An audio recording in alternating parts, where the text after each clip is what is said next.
Okay, Jane Novak, welcome to the Orgasmic Lifestyle Podcast. I'm very happy to have you here and to be speaking about empathy, etc. And you are an energy sensitivity expert and a light worker. What does that mean? What does it entail? Well, first of all, thank you for having me. I'm excited to be here. The term light worker, when I came first across this term, the first thing that came to me is you light yourself up and you pass that light to others. It's sort of like passing down the torch.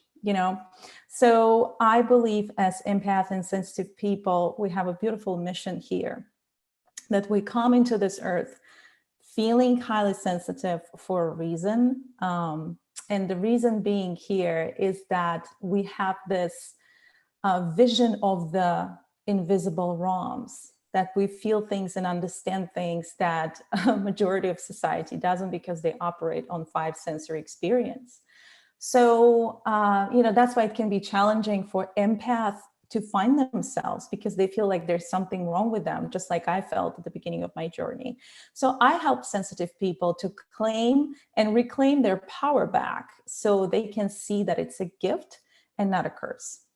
I love that term, invisible wrongs. That sounds like it sums up so many things that I've felt in my life. And so how does someone know, how can they know that they are an empath? What are the signs? Yeah, absolutely. Well, first thing, that you feel that you are very highly sensitive to the environment around you, like, loud noises, strong smells, it starts small. It's just like feeling a little bit off. And when you go to crowded places, you can feel drained quickly because your energy is always open and you start absorbing other people's energies and intentions.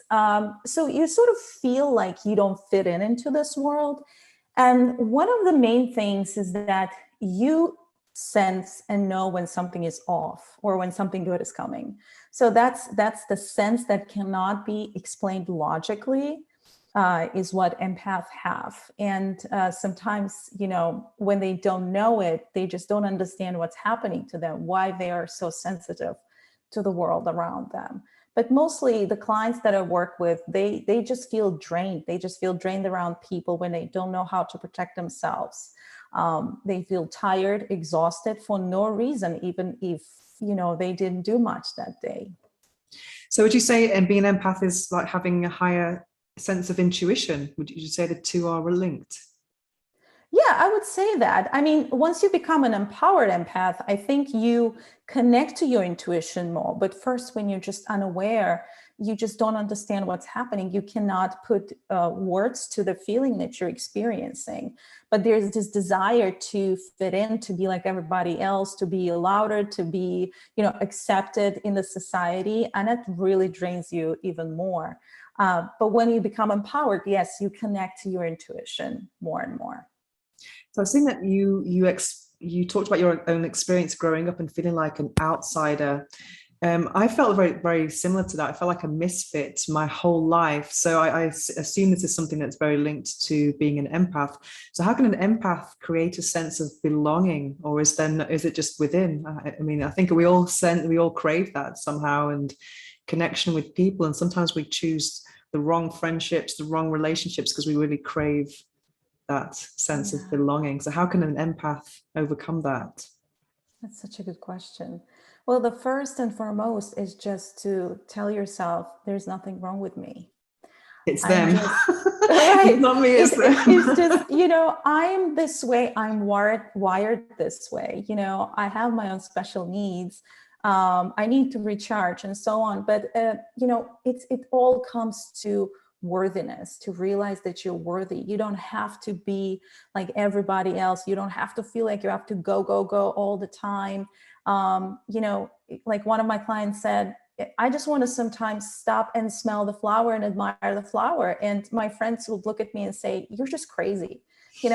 Just allow yourself to be who you are and unfold that beauty. But it all comes to realizing that you're worthy, even if you don't fit in. And you shouldn't, because that just, you're losing your gift this way. And also, empaths have a great gift of giving advice. They're the ones that people call when they're in trouble. And I've been that person all my life. I've been able to give a very kind of rational perspective on things for many people. But then when I'm having a crisis, I find that I don't have the same support and I feel very disappointed with people, whereas I shouldn't judge them on my own standards. Do you think that's normal as an empath? Absolutely. And that happened in my experience too, and with so many clients that I work with. We're sort of, we're there to help them. Like, I'm there for you. I'm here for you. What do you need help with? Right? Like, we are very devoted friends, and we stay that way. But when we realize that these people who are just there to get a piece of you, so to speak, or sometimes they don't even take your advice, it's just the sense of the energy that they feel good around you, but you keep giving advice, you keep helping, and you keep feeling drained because there is no healthy energy exchange. And there's when the boundaries come along that you realize, okay, that person is not serving me. It's just a one-way street of me giving my energy and not the other way. So why do you think, that talking about the dark side of being an empath, why do you think empaths tend to attract like narcissists or toxic relationships or friends who are just into one, or who only call you when they need you, for example? Why is that? Right. I believe because reason number one, most empaths face um, unresolved unresolved trauma since they were little. And one of the main things is that they always have this desire to be understood. And, it's like, here, see me, this is how I am. But majority of people will not, who do not, majority of people have these filters that empath don't, and they operate in the world differently. And when they feel misunderstood, they start shutting down, they start closing off, and they start developing sort of this, you know, not being able process their emotions in a healthy way, and they stop feeling worthy. And the moment they stop feeling worthy, they, what I call, jump on an energy stream, energy frequency that is a dark energy frequency. And from that moment, they just start attracting, people in the same way. But I always say there's a beautiful opportunity to heal, because the other person can show you what's happening within you, because everything is a mirror. Everyone can be our mirror.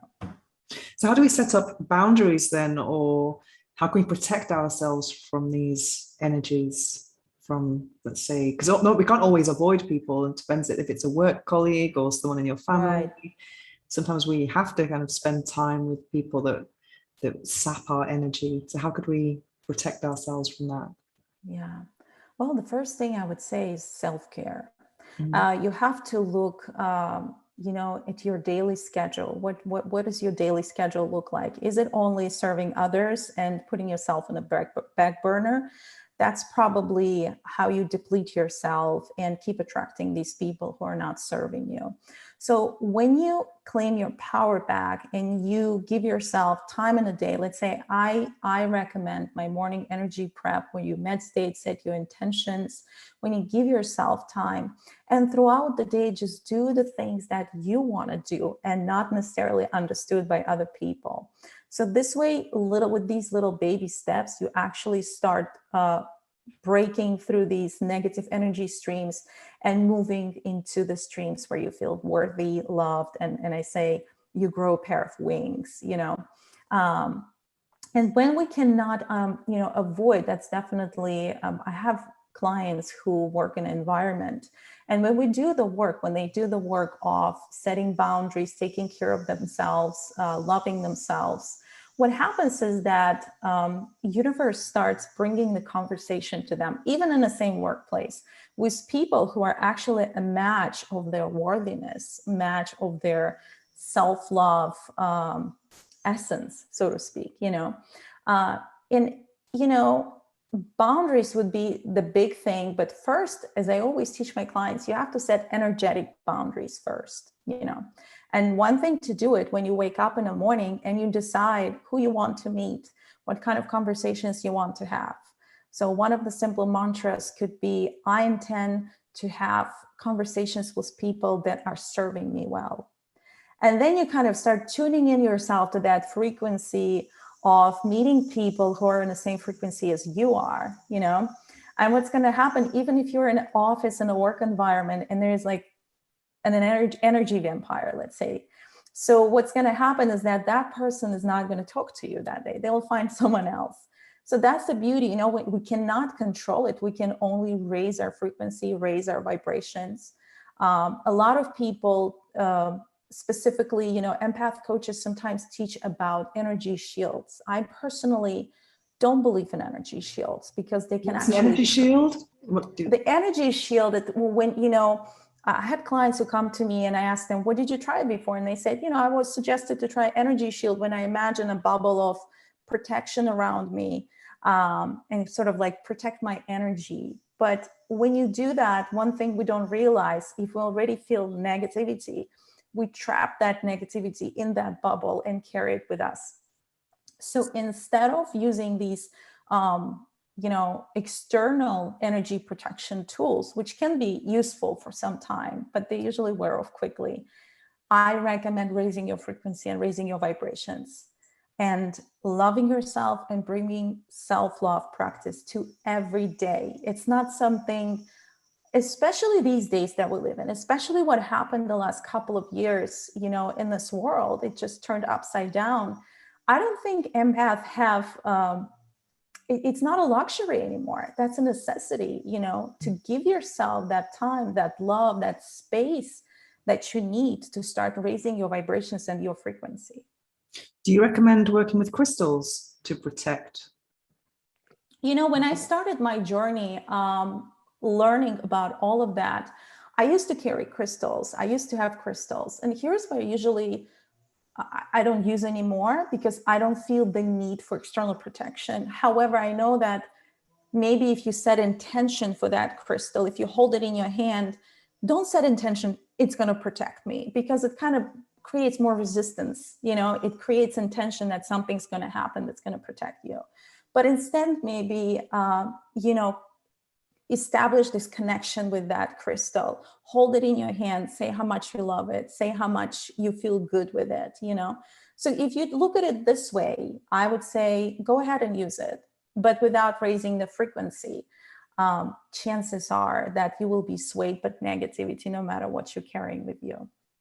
So how can we raise our frequency? First thing is meditation in the morning, you know, raising and quieting our mind, our chatter. That is very limiting. And especially for empath, there is certain programming that is installed, you know, and it feels like I'm not good enough. If I don't do X, Y, and Z, I'm not good enough. I don't fit into this world. So when you start meditating, all of these thoughts sort of, you know, quiet down for a little bit. And in that space, that wisdom comes in, you know, that worthiness and self-love, that's where you connect to it. And step number 2, set your intentions in the mornings, like I mentioned. And you can do it throughout the day or before you go to bed, but in the morning, we have this clear space, energetic space to create. And sort of like, imagine if you have a canvas. You know, I wake up in the morning, I don't even leave the bed, I do my morning practice. So imagine if you have this beautiful canvas, but it's empty, and it's up to you what you're going to put in there to project into your day. So this is what the morning practice does. It raises your frequency.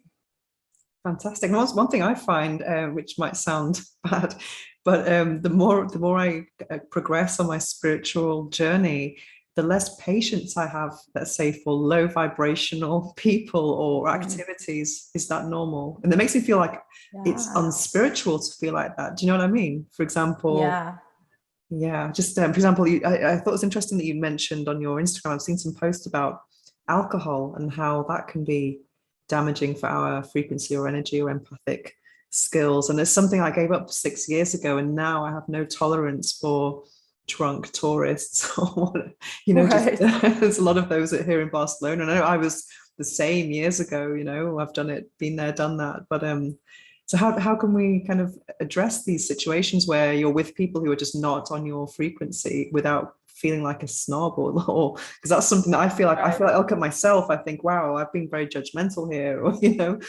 so. That's very typical, first of all, for empath, take too much responsibility. Um, just like you said, am I feeling too judgmental here? It's always bringing that awareness when that happens, and I notice with myself, I don't have tolerance for negativity. I don't have tolerance for certain things that I used to tolerate before. And that's completely normal as you start growing in this journey. And one thing I noticed with alcohol, it definitely lowers your vibrations. I'm actually writing this in my book currently. It puts you on a frequency of a negative energy stream right away, and you give a chunk of your energy away. So it's sort of like you're taking credit, small credit maybe for forgetting your problems for a moment, but then the next day you always feel it, and you paves your energy really. And I noticed when I go to places, and let's be honest, all vacation places, every resort you go to, it's just established on bars, loud music, drinking, alcohol. It's such a powerful energy stream that has been created for many, many years, and it's very powerful. But one thing I noticed, and it's very powerful when you imagine as you're watching a movie, if you're on a movie set and you're just witnessing what's happening around you. And at first it feels like everybody was assigned these silly roles to play, and everybody's sort of having the same behavior. And sometimes either they get loud, either get this. And you look at that from a place of probably not judgmental place, but from a place of just like, it's interesting, I get to create my movie. I don't have to be a part of this, whatever is happening in there anymore. So when you separate yourself this way, you separate your energy and you don't judge anymore, but you might chuckle, or you might just feel like, that's interesting. But first it can be shocking because you break the matrix. And at first you kind of feel like, okay, this is so crazy. I just cannot believe people, feeling this way, behaving this way, doing these things. It was shocking first for me, but over the time, you're just like, it's just a movie set, and I'm just walking there. I'm not playing any roles here. I'm creating my own movie. So it does feel like another invisible wrong, like you said earlier, like that the fact that everyone or alcohol is everywhere and it's perceived as so normal. And then if you have a conversation about them, people will say, well, actually moderation is okay. But it's actually, there's so many reports now that say the opposite for health. Yeah. And also music, I found that as I kind of had a spiritual awakening, I can't really tolerate commercial music anymore. Have you found that? Is that normal? I'm listening to like binaural beats and mantras all the time. Absolutely. Yes, absolutely. Because I think everything is getting created for the mainstream, main energy stream, when it can be the same type of music or alcohol. And you're right, people, used to say, oh, actually a glass of wine is really good for you. So it's like, when you think about it, what's good about pouring alcohol in your body? It's just, when you think about it, there's nothing wrong. If you want to enjoy it, just ask yourself, why am I doing this? Why am I doing this, right? What's the reason? Because I want to fit in? Because I used to do that when I was a teenager. I used to drink just to fit in, to be hip and cool around my friends, but I never felt good. Around the music, I feel the same way, that I'm very particular about what I'm listening, because I'm feeding my mind constantly, whatever it is. It could be certain lyrics that can influence you as well, certain music that can also, bring some sort of a piece of programming, download a piece of programming. So I also lean towards what not everybody does. And that's when that's how I know you break the matrix. It's like, you don't do what everybody else does. Yeah, I've not had a television now for 15 years and lots of books, but I find that sometimes if I'm in a situation where I'm watching TV, let's say if I'm on a plane or, it's just in my face, I'm extra sensitive to the violence. And there's some kind of violence in TV shows is perceived as funny or is like comedy. I remember I watched this series ages ago. I do watch some series that I'm very specific about the ones I watch, but there was one series I used to love called Weeds. And there was a scene where the protagonist was in her car and her neighbor, who was like a nose neighbor, like Celia, like poked her head through, and then she put the window up, and then she was going around in circles, and that's supposed to be a funny scene. And I was thinking, oh my god, I was like an empath feeling that'd be awful on someone's neck. Oh my god, why is this on normal TV? Or I guess here in Spain, things are quite relaxed about violence on TV, maybe more so than what they would be in the UK. It's just like, shootings, and it's just like, I don't know. And also video games, it's crazy. I mean, it's just like so many people are spending time on just killing these characters. And I just think, wow, that's so crazy that this is another invisible wrong. Yeah, exactly. Empaths are not doing well with violence, and it doesn't have to be happening in front of your eyes, because whatever is happening on TV, you activate these feelings and emotions and you take it on as if it's happening in real life.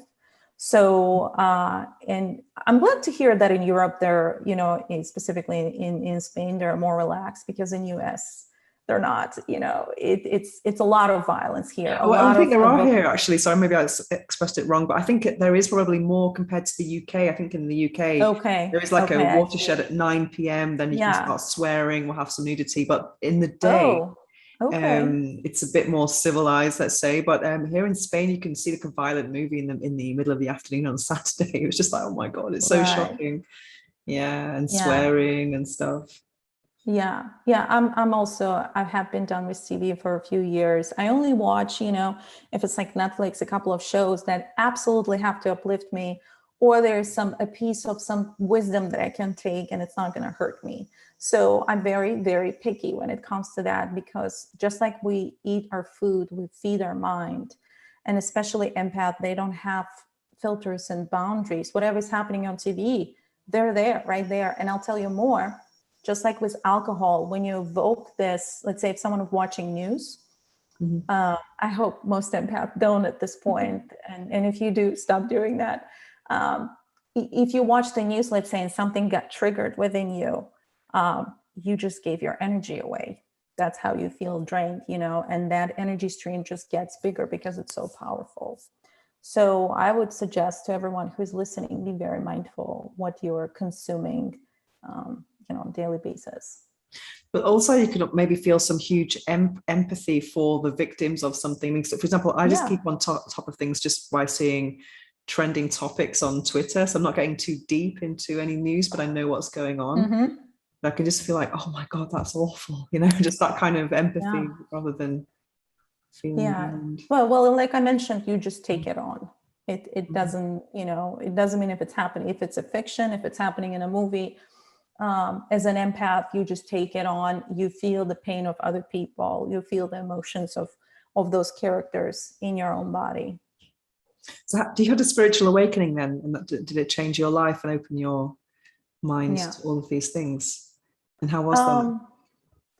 Yeah, I think spiritual awakening, I don't define it as one day or one moment. I feel it's like absolutely. I grow and evolve every day. And the thing about empath, they always want to grow and evolve. It's like they're always that light worker part of them. They will always want to improve and reach higher, frequency. I think my spiritual awakening started when I felt this way since I was little, going through certain challenges when I was a teenager, completely lost. I used to smoke and drink to numb myself, to fit in. Later in my 20s, when I had kids, that also I was unaware. So it brought another level of challenges in my life as a parent. And I honestly wish I had all of this knowledge. But on the other hand, I'm looking back, it's my children made me stronger as well. Made me, grow and evolve. But when I first heard the term empath, I was like, "Oh, this is me." I wasn't even Googling the term at that time. It's like, this just feels right. It's good to understand yourself, maybe for the first time, that there's nothing wrong with me. So, since then, I heard the voice, a very quiet voice, but it was very consistent. You got to go help other empaths. And that's how I started this journey. Tell us about the New Soul Academy. When did you start this? I started this a few years ago. The name came to me even before I started doing this work. And I just felt, I was buying a domain at that point to create my website. And I created a website actually a year or two after that. But I felt like this the new beginning for those who are going through their challenges. So New Soul Academy was born, and since then I was able to help so many empaths. I also was doing live events. I've done one actually in UK and a few here in US, and it was a beautiful experience to connect actually to these beautiful souls. And to this day, I just love what I do.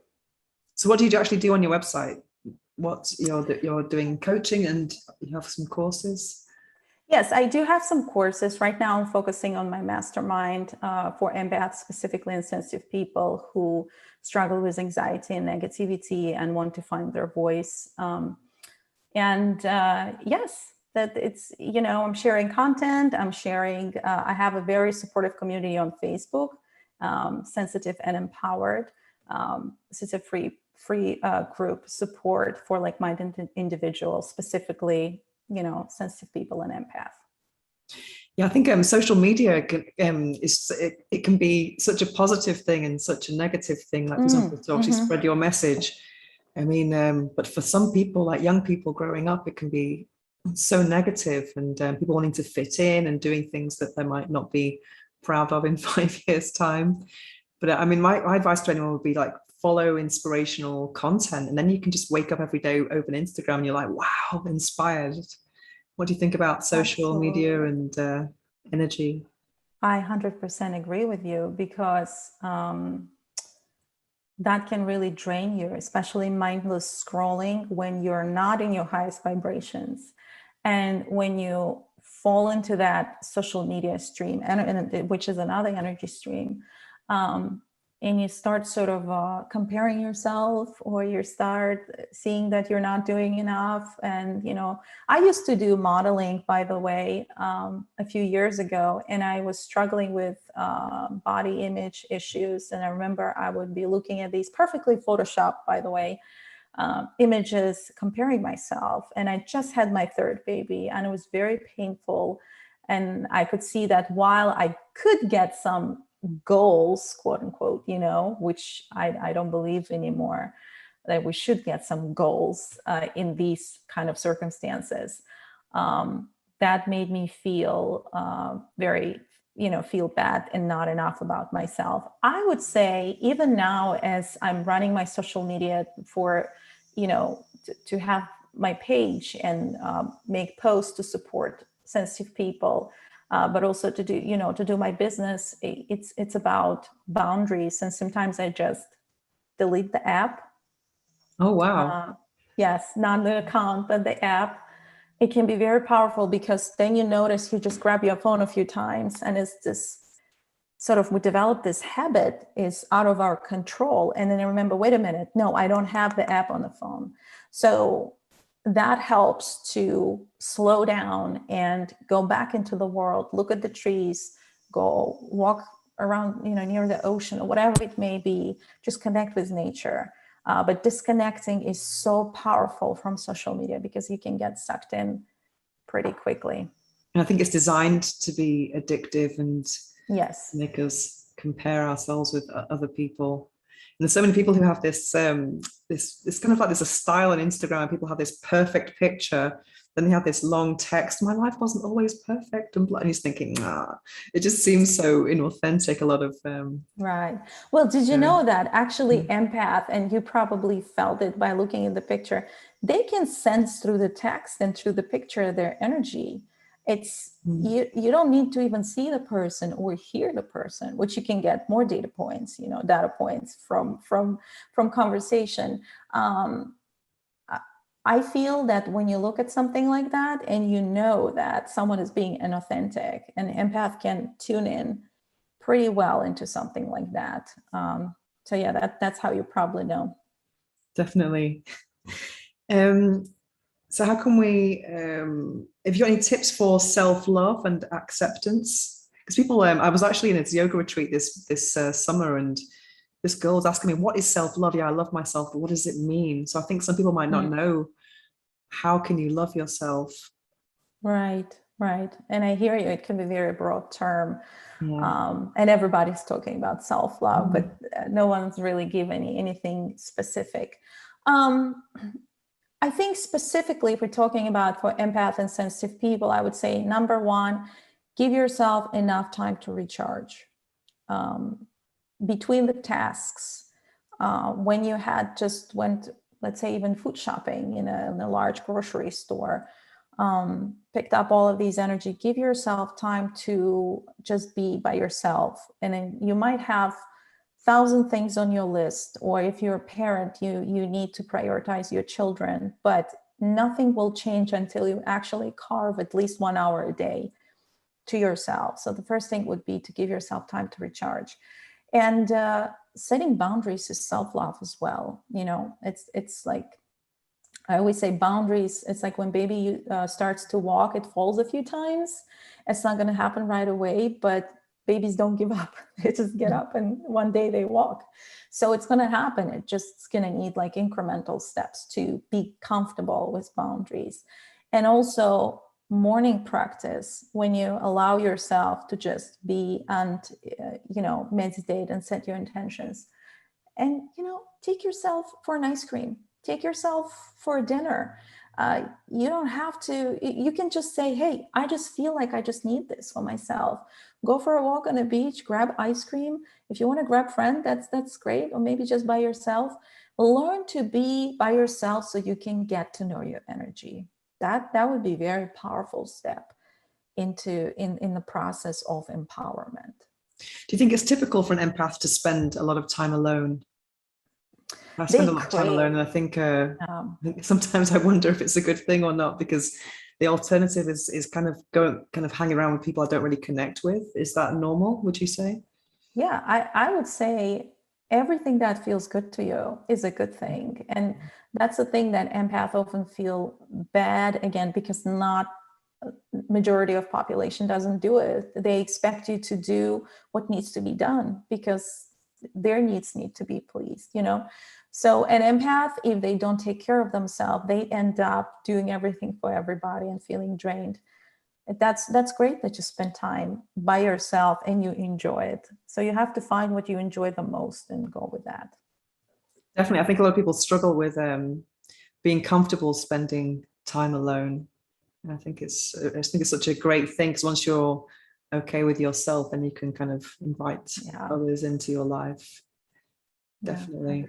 100%. So a couple of quick questions. What is the book that changed your life? Oh, goodness. Yes, there's one book, The Only Little, I believe it's called The Only Little Prayer You Need. Oh. It's based on A Course in Miracles. I forgot the author, but I believe it's called The Only Little Prayer You Need. And if you Google it, it will come up. It's a small book, but it's mighty powerful in how we surrender, how we can, when we feel stuck, how we can surrender. And actually, that's what I did at the beginning of my journey. And all of these amazing things started flowing into my life. So that book, that was one of the books that A Course in Miracles obviously was a big one in my journey as well. And recently, I would say, I'm giving more than one book probably. Good. We love reading. I love reading. So. Right. Yes. Yeah. Any book by, especially the book that is called, I forgot the name of that. Oh, goodness. A book by Neville Goddard. I don't know if you heard about him. I just discovered his work relatively recently, and any book by him, it's just life-changing. It's beautiful. What was the name again? Neville Goddard. Oh, I think might have heard the name. I've not read any books, but as I'm always looking at Amazon, and once you start buying books of a certain genre, then they get lots of new books start getting right. And he has the book that is like a collection of 10 of his books. it just flew out of my mind. It's so funny. And I'm sure we will finish this call, I'll remember. Because I read about 10 of his books and all of them were great. I have a course in miracles and I started reading it, but it just seemed maybe it's not the right time for me. It just seemed a very dense book, or there's a lot of information in it. But the story about how it came to exist is just fascinating, really. About the woman who was, I think she was an atheist, and it was a scribe. It was all spoken to her in her dreams and stuff. It was yes, she was a doctor. Yes, and that came to her. The channeling process sort of began. And I hear you. That's not an easy book to read. That's why they have like these lessons that you do every day. I have to be honest, I didn't go through the whole book, but at the beginning of my journey, that was very helpful to at least surrender step by step a little bit, as much as I could get it. But I would say go with the flow and with your intuition. If you don't feel guided, you're right. It's just maybe something else will come, or later, at a later time, it will be a better time for it. Yeah, because I think sometimes when your intuition tells, well, sometimes we think we have to read this because it's the cool book to read, or you're going to get all this knowledge. But I think it's always good to kind of listen to yourself and think, no, if it's going to be like look like a exactly or a challenge. I can give so much recommendation here, or suggestions, but I would say to those who are listening, just if something feels right, what I said, take it in. If it didn't, it's not for you right now, and that's okay too. We just have to be okay, because it's such a unique individual journey, the healing journey, the spiritual journey. And just because someone recommends it, it doesn't mean it has to resonate with you. Great. And do you have a particular phrase or affirmation that you live by? I am worthy. Oh, great. It's the best one, probably. That's the basis of everything. That's very simple, but our mind always looks for complicated things, forgetting that we just need to remember this simple truth. Fantastic. So where can people find you? They can find me on my Instagram, Jane Lightworker, Jane_Lightworker, newsoulacademy.com. And we have a supportive group on Facebook, Sensitive and Empowered. I have all information in my Instagram, in the links in bio. So. I saw on your website you had a course about healing. Was it actually teaching people how to heal? Yes, how to heal as an empath. How to claim your power back, specifically for sensitive people. Because, I have a few clients are coming to me and saying that they took a bunch of courses before, but it always felt like that part was missing. So I'm glad that I could create that safe space for them. Is it for self-healing or to heal others? So first we start with a self-healing. And I also have a course, and I work with people who are ready to start either their service-based business, to help others, just to bring their light worker gift into the world, or they just feel guided to coach other people. And that's sort of like a next step from it. Fantastic. Well, thank you so much for joining us today on the Orgasmic Lifestyle Podcast. And it's been great to talk about empaths, and thank God the drilling stopped. Well, thank you for having me. Thank you. I appreciate that. It was a lot of fun. Oh, great.